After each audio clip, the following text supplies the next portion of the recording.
Hi, and welcome back to another episode of ADK Talks. I'm Jane Ackerman, along with my co-host and brother Steve. Say hi, Steve. Hello. And we bring you the best of the Adirondacks. Whether it's a place to stay, eat, shop, or something to experience, we can be your guides to discovering all the amazing things to do in New York State's 6 million acre Adirondack Park. Today's episode was inspired actually by a listener, Andrew from Philadelphia, who emailed to ask for recommendations from Philly. I wonder if he knows your son and future daughter-in-law. But not the guy from Frankfurt? No, Frankfurt hasn't written in yet. But we'd love to hear from you, Frankfurt. Frankfurt, we need to hear from you.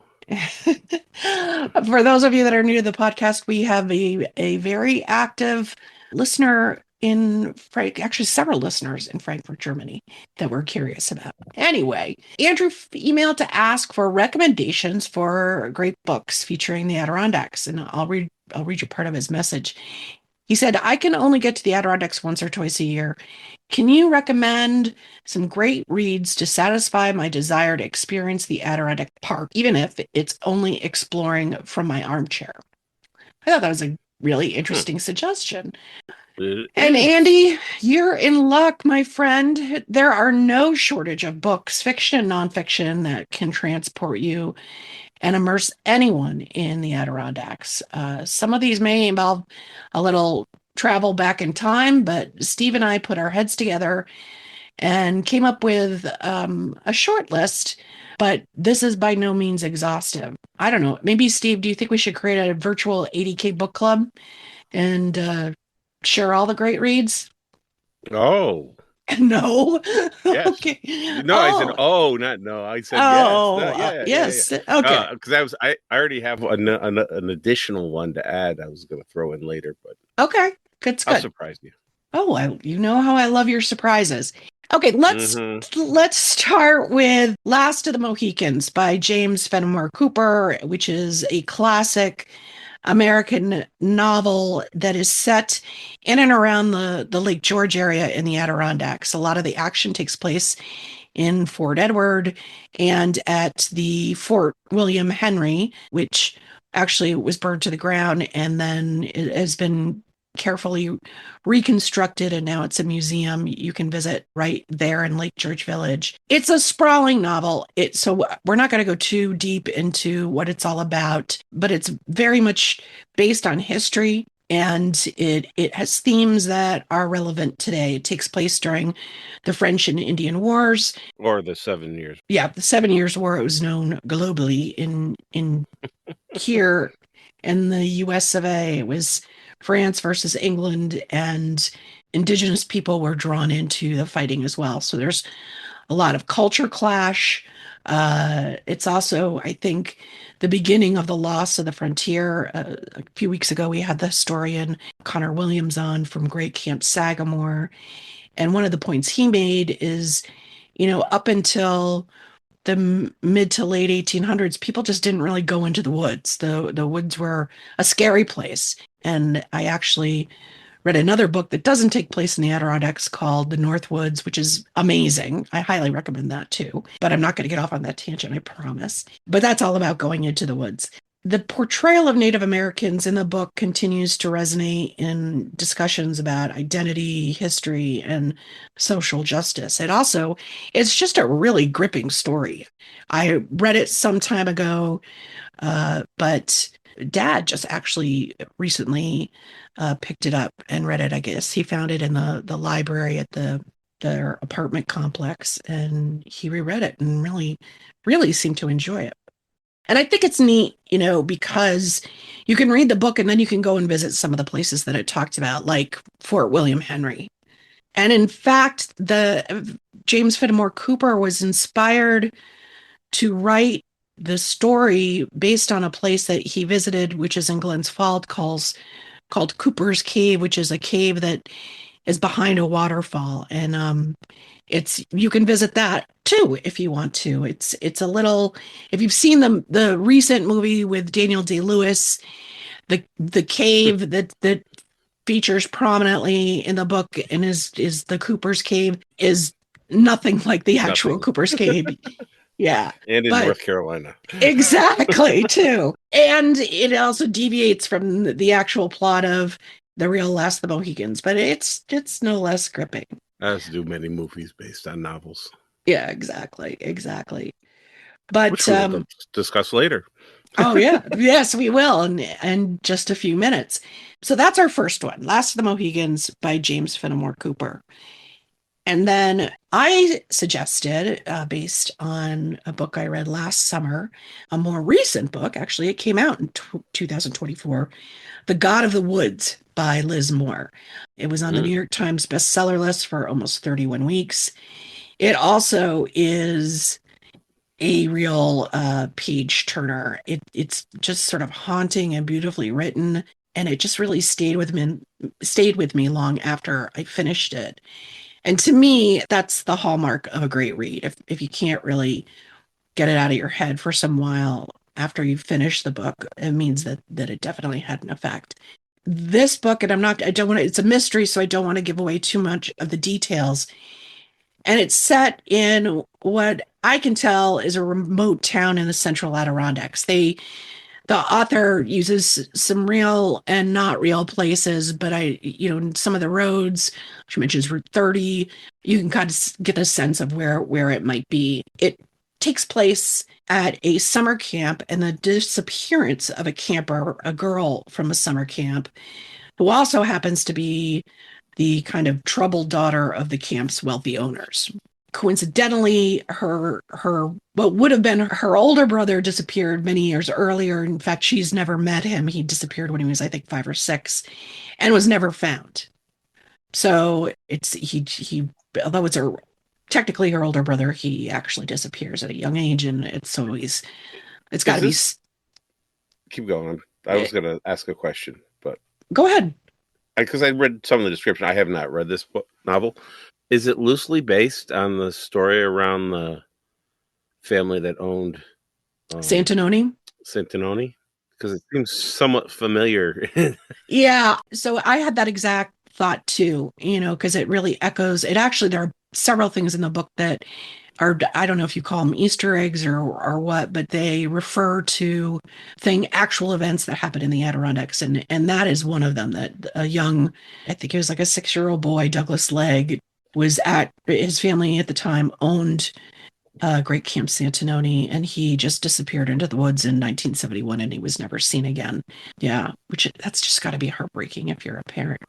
Oh, I can't imagine. But anyways, I don't need to. No. Actually, I think that's great because like Last of the Mohicans, there are several places in this book that you can actually go and see or refer to things like Great Camp Santanoni, which is a really interesting and fascinating place to visit. It's a different kind of experience than Great Camp Sagamore, but it can you either have to hike in, go down a 4-mile road. It's flat. 5, okay. Yeah, well. Which means you also have to hike out, or they have like a wagon, like a hay wagon that will take people as well. You can bicycle in as well. Yeah, you're correct. Thank you. And in the winter, several times a year, they do winter weekends, and you can snowshoe or cross-country ski. And when you get there, they have activities and hot cocoa, and it's really kind of a neat thing. Anyway, back to the book. As I alluded earlier, the daughter's kind of a misfit, and she has some potentially inappropriate interactions with the camp staff. So there also has this upstairs, downstairs, sort of aspect and tension that permeates the story. Also, part of the plot line is this girl goes missing, and at the same time, there is a manhunt for a dangerous criminal that's on the loose in the woods, and this parallels the real life 1973 manhunt for Robert Garrow, who was a serial killer loose in the Adirondacks. So I don't want to say too much because I don't want to give it away, but let's just say there's a lot going on in this book. And it weaves a tale of solitude and grief and resilience, and just, a little bit of the eerie pull of the wilderness. So that's God of the Woods by Liz Moore. Where do we want to talk about next, Steve? Do you want to talk about one of your favorite authors? Sure. Are you checking to make sure I'm still paying attention? Yes. I began reading this. I can remember I purchased this in London, England, and I was in 1986, having become a few years earlier a huge fan of Ian Fleming and the James Bond novels. And much to my surprise, it takes place not in Europe, not in fighting Spectre or defending the world from nuclear oblivion, but rather a young woman named Vivian who has decided for some bizarre reason to drive from Montreal to Florida on a Vespa. And it's in her first person view, so Right. it's nothing like Fleming did with the Bonds, have a heroine narrating his The novel. story. It's really it was not well received by critics. I liked it because so much of it takes place in the Adirondacks, and it takes place in the pre-Northway Adirondacks. So, the description of driving down Route 9 and the various motels and the restaurants and just the discussion of what it was like before people had to hop onto the interstate, or before people had the ability to hop on the interstate, was just fascinating to me. And Mhm. it's not a bad story as stories go. It isn't the James Bond novel anyone would expect, but it goes, it really, and I later found out it really reflects Ian Fleming's experiences in the Southern Adirondacks in the Lake George area, and discovered he was a frequent visitor Oh yeah. to a farm in southern Vermont or central Vermont, and he would drive there from however either up from New York City and then over, and he includes Saratoga in some of his a couple novels as well, and his that reflects his personal experiences. So it's kind of for me it was very neat to read about these places that I knew while I was hitchhiking through England, and the Well, reflection of his memories in our part of the state. It yeah. was And I if anyone, enjoyed it. yeah, I read it last year at your suggestion, and I did. I found it to be a real page turner. Maybe, like you said, it was a setting, but I thought it was, interesting that he wrote it from the perspective of the female narrator. That it's the woman in the book, Viv, is staying in, I think it's called the Sleepy Pines Motel, Sleepy Pines, which is a great name. from reading it's got to be Lake Luzerne, although they don't identify it as Lake Luzerne. It just feels like it has to be Lake We were Luzerne. just over there And yesterday, and you're right. There's so many of those like old-timey mm-hmm. motel cabin type places over there. Tangent alert. But it is a page turner. She's it's the last night of her stay there. She's the only person at the hotel. She's helping to close it down for the winter, and she's visited by two no good nicks. I won't say any more than that, other than they provide a lot of color and jargon, gangster jargon jargon that jargon is I found really interesting. In case you're confused, listener, by the title, The Spy Who Loved Me, this book has nothing to do with the Roger Moore, Barbara none. Bach film that was in the 70s or 80s, I think. It has nothing to do with it, but it is a good read, and you can read about it on our website too. I wrote an article about it that actually got quite a lot of views, so Cool. it'll tell you some more. All right. Let's go to, what do you think? Let's go to a little nonfiction. One of my favorites is a book by Anne Labastille called Woodswoman. She actually wrote three books, Woodswoman 1, Woodswoman 2, and you got it, Woodswoman 3. And it is an incredible story, and if you've ever dreamed of escaping to the wilderness, like our listener Andy, who asked us to give him suggest some books. If you've ever thought about escaping into the wilderness and carving out a life of independence and living in harmony with nature, then Woodswoman is a must read. It is a memoir that is just a love letter to the Adirondacks. Anne LaBastille grew up in New Jersey. She had a very privileged upbringing. She went to university, married, actually worked at a hotel on Big Moose Lake, and wound up marrying the owner. And by all accounts, I think the marriage was fine. I think he was, they stayed on friendly terms, but it wasn't what she wanted, and they ultimately divorced. And she took her divorce settlement and bought a plot of land on, in the book it's called Black Bear Lake, sorry, but in real life it's Twitchell Pond. And she built a log cabin by hand. She had some help. She had no electricity, she had no running water, and never did. And she lived that on the shores of this remote lake and just embraced a life of self-sufficiency. She was by no means a hermit. She was very would you had to get to the cabin by boat. And in the winter, it was, she had to wait for the lake to ice over and then she could go over the lake. And she became a big environmentalist. She traveled a lot to advocate on behalf of preserving the environment.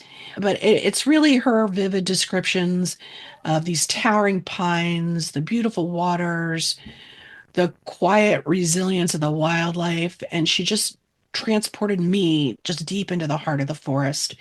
She has a beloved dog who's her constant companion. It's more than just an adventure story. It's really about the strength it takes to live alone, the challenges of being a woman in the wilderness, but at the ultimately finding profound peace, and with being at one with the land. And if, I would say if you loved Walden, but wish for a female perspective, this is your book. Similarly to all these other places we've mentioned, when you can visit her cabin. And how can you do that? You don't have to get into a boat to go there. When she passed away in her 70s, unfortunately, she had Alzheimer's. She gave her land back to the state. And when you do that and it becomes forever wild, they have to remove any trace of buildings, anything that would not have been there naturally. And so the Adirondack experience, I actually don't remember if they did this, if she put this in her will or they banded together, but they preserved her cabin. The Adirondack experience, Yeah. for those of you who maybe have been familiar when it was called the Adirondack Museum at Blue Mountain Lake. We've talked about it a lot. We should have them on the podcast. This is an incredible, one of the top things to do. Anyways, in one of the exhibits is her recreated cabin, and you can see her typewriter. She had a ham radio. She had, her guitar, her wood stove, and you can see, what it was like where she lived. Yep, I've seen the cabin. You've seen I think we would be remiss if we didn't talk about Russell Banks and Cloudsplitter, which is another Not work to of be confused with the gondola at Whiteface no. or the bar on top of the Grand Adirondack Resort, if that's still open. Oh, really? Yeah, Interesting. Did not know that. rooftop bar. Not that I know much about such Oh, places. is that the Grand Adirondack Hotel in Lake Placid? Yeah, Yeah, they just redid that. They just had a major renovation a couple years ago of that. Yeah, it's beautiful. It's a novel and historical fiction, and also, like Last of the Mohicans, it's long. It is sprawling tale, and it's about John Brown and his son, Owen. And Russell Banks, if you're not familiar with him, he is a fantastic writer. He also wrote The Sweet Hereafter, which takes place in the fictional town of Sam Dent in upstate New York. But in the movie version, which you may have seen. It actually they place it in British Columbia, which I don't know why they do that. Because as we know, there's so many from talking with the folks at Adirondack Film, there are many amazing, great locations to film in the Adirondacks, Hmm. but that's a story for another day. Anyway, it is a incredible book about a very complex character. John Brown was not native to the Adirondacks. He moved here in 1849, drawn by abolitionist Garrett Smith, who had this incredible plan to provide land to formerly enslaved people. And his goal was really to help them establish farms and become property owners, which would grant them the right to vote in New York State. And it was nominated for a Penn Faulkner Award and was a finalist for the Pulitzer Prize. So don't just take our word for it. It's a really good book. And, his Banks often writes about working class Americans, especially in economically depressed areas of the Northeast. And it really kind of reflects his blue collar background. So, I highly recommend it. The character of John Brown is fascinating. You may have heard, or you may remember, he was executed for the raid he led on, what was it, Harper's Ferry? Harper, yes. Almost said Vicious Ferry, but no, Harper's Ferry. No, Fisher's Ferry. Vicious Ferry would be much easier to take. And he was a very devout Christian. In the book, you get the sense of he was very stern but loving parent, but a complicated guy, and as a result, his son has had a complicated life. But I highly recommend that book as well. Yeah, and and Banks lived in Keene, so Right. He knew the ground. It's interesting that he was able to. But even though it is a work of fiction, but Historical fiction. Yeah. historical fiction, yes. And again, seems to be a theme here. You can go visit the John Brown Farm, which is just outside of the town of Lake Placid, between Keene and Lake Placid. It is a beautiful, beautiful spot. They have a little museum there that tells you about John Brown and his family, and it's a really lovely place. You can take a picnic. You can go there in the winter. It's a great popular place for cross country skiing. So I just love the fact that these are all these books you can sort of see and go to the places that they wrote about. What else is on our list? I'm looking through. Let's do, I'd say last but not least, I think we have to mention American Tragedy by Theodore Dreiser. Mm. If you're not familiar, listener, with Theodore Dreiser, he was important because his works in the early 20th century are really, they portrayed people who are ambitious, desire, and social inequality with a very unflinching eye. And although this book may have been written, well, actually in 1925, so 100 years ago, it is very relevant today. And he was, I think, responsible for paving the way for other writers of that ilk, like Sinclair Lewis and John Steinbeck, making him, a key figure in American literary history. So, as I said, he wrote and published An American Tragedy in 1925 and turned it into a play in 1926. And it is also based on an actual murder case. And it remains, a super influential novel, and inspired further adaptations, including the movie A Place in the Sun that starred Elizabeth Taylor and Montgomery Clift and Shelley Winters. That's a great movie, not filmed in the Adirondacks again, but in Lake Tahoe. And it's let's just say, okay, so let's just talk about the plot. In Dreiser's book, Well, Clyde tell him where Griffith. the murder or the I'm going supposed to. takes place. Okay. I'm going to. Never mind. So, An American Tragedy follows a character by the name of Clyde Griffiths, who's based on real life Chester Gillette, a young man from a poor background who, driven by ambition and his desire for a better life, murders his pregnant lover. And in the book, she's called Roberta Aiden, but in real life, her name was Grace Brown. And he murders her because he's also fallen in love with a very wealthy socialite. The Grace Brown murder actually took place in 1906 on Big Moose Lake, also in the central Adirondacks, by, as I said before, Chester Gillette. And Steve, do you remember when we talked to the Adirondack Paranormal Mm-hmm. Society that he wasn't executed there, but He was in the Herkimer County Jail. Herkimer County Jail, exactly. And they said they felt Chester's presence during the investigation at the jail. Yes, she did. I was just going to bring that up, but I beat you to it. yes, you did. So, again, the main sort of focus of the novel is disillusionment with the American dream, which does seem to be still going on today. Mm-hmm. And, it's a Place in the Sun. The film adaptation was a huge critical and commercial success. I've seen the film, and it's kind of, I don't like movies where you just know the train wreck is coming. They make me very anxious.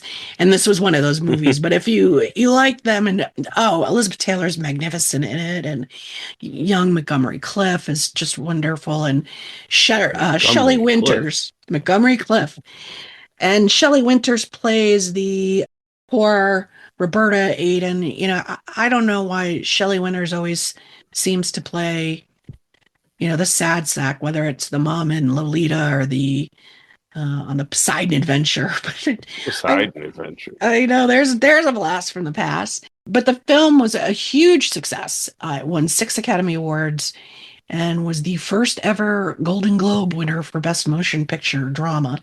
And it is considered, one of the top 100 movies. So, but you will not see any part of the Adirondacks in it because, as we said earlier, I was filmed in California at Lake Tahoe. That would be, I think that would be a great book that would be ripe for a remake. I'm going to email our new buddy, Eric Granger, the Adirondack Film Commissioner. And you may remember him. He was a guest on our Lights Camera Adirondacks episode of the podcast a few months ago. And I think that's all I have on our listy, but you said you had a surprise that you wanted to share. I'm surprised. It was my surprise that it wasn't something we'd spoken of prior, but there is a novel by E.L. Doctorow. Oh, yes. That we somehow left alone, Loon Lake. Yep. Which I hadn't realized it was public.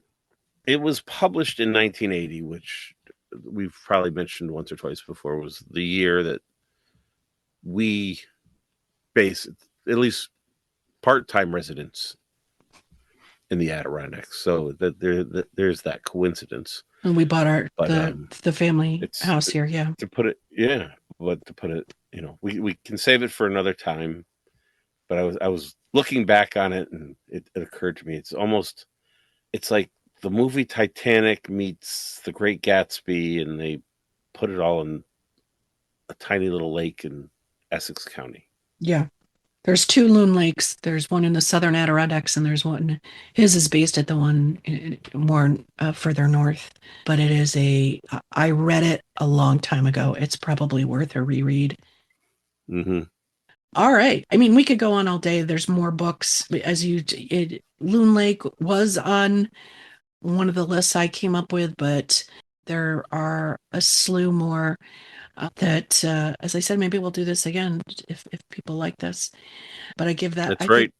Frankfurt, let's hear what you want to hear. Exactly. But Andrew from Philadelphia, thank you for the suggestion. And I hope we've given you some great ideas and our other listeners ideas for some great Adirondack reads, whether you're in the park or outside. Yeah. And, another idea, Janie, is perhaps, because you keep referencing movies that weren't filmed in the Adirondacks, how about movies that were filmed in the Adirondacks? We actually, we did talk about that a little bit. You're right. We probably could do a podcast about that too. And we will. I'll put it on a future episode. We did talk a little bit about that with Eric Granger, if you remember. So I don't think you could come to that when you were having technical difficulties. No, I was. But listen to that episode, and there's also an article. I'll put a link to it in our show notes that talked about all different things that have been filmed here. So thank you for tuning in to ADK Talks. If you enjoyed today's episode, please take a moment to rate and review us on your favorite podcast platform. It really helps others discover our show. Yeah. It Please. helps. Reviews help. Reviews help. And it doesn't cost you anything. Exactly. For more exclusive Adirondack content and local insights, visit adktaste.com and be sure to sign up for our newsletter. We just publish once a week. It's no spam, I promise, but we provide updates and insights and events you shouldn't miss. And it's a good thing. We've All had the good stuff. all the good stuff. Our readership has spiked a lot in the last couple of months. So we must be doing something right. Anyways, until next time, listener, keep exploring and tasting the fabulous Adirondacks. Indeed. Good night, Frankfurt. Good night, Frankfurt. And take care. Bye-bye. Bye-bye.